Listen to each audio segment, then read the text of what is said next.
చాలా కుటుంబాల్లో ఉంది.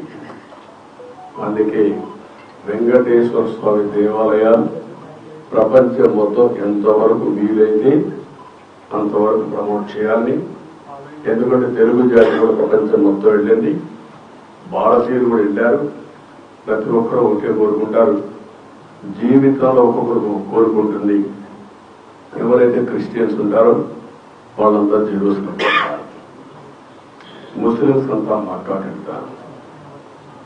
కలియుగ దేవుడైనటువంటి వెంకటేశ్వర స్వామిని ఒకసారైనా కలవాలి, చూడాలి, బ్లెస్సింగ్స్ తీసుకోవాలనుకుంటారు.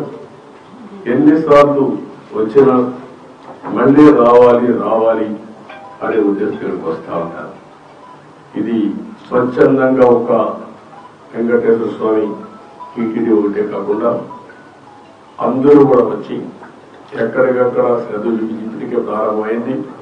ఇది ఉద్యమంగా చేసి ఇండియాలోనే కాకుండా ప్రపంచం మొత్తం వెంకటేశ్వర స్వామి దేవాలయాలు నిర్మించి తద్వారా వెంకటేశ్వర ఆశీస్సులు తీసుకోవాల్సిన అవసరం ఉంది. దానికి కూడా నాంది పలుకుతాం. అయితే ఇక్కడ నేను కోరుకునేది ఒకటి ఉంది,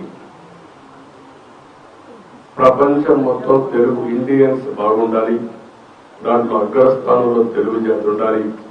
నేను అక్కడ రాయడంలో కూడా ఇదే రాస్తా ఉంటాను. ఇప్పుడు మీరు చూస్తే నేను రాసేది ఇండియన్స్ నెంబర్ 1 గా ఉన్నప్పుడు 35% తెలుగు అని ఉండాలి, తెలుగు జాతి ఉండాలి.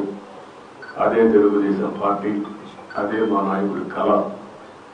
అదే సమయంలో పేదరికం లేని సమాజాన్ని స్థాపించడం కోసం 0